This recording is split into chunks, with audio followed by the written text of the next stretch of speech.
Suatu unit rumah semi permanen milik Siti Julaiha yang berada di pertengahan sawah di kawasan Jalan Kimarogan, Lorong Keluarga, Kelurahan Kemas Rindu, Kecamatan Kertapati, Palembang, ludes terbakar. Berdasarkan informasi yang dihimpun, sebelum terjadi kebakaran, warga sempat melihat seorang pria yang membawa dirigen bahan bakar ke arah rumah korban. Warga yang melihat kejadian tersebut sempat mengejar pelaku. Namun, lantaran kondisi gelap dan tersangka pelaku menggunakan sepeda motor, membuat tersangka pelaku tak terkejar.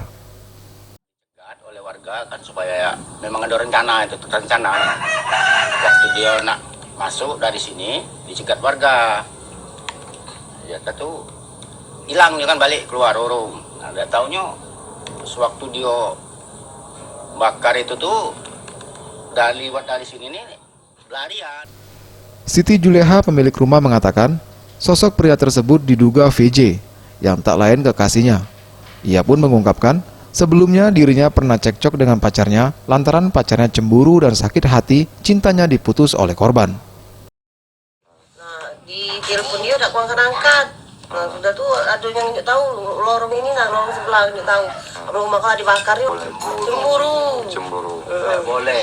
Aku udah jadi pula kalau aku udah lagi niat udah kalah marah itu. Tim Liputan Sriwijaya TV.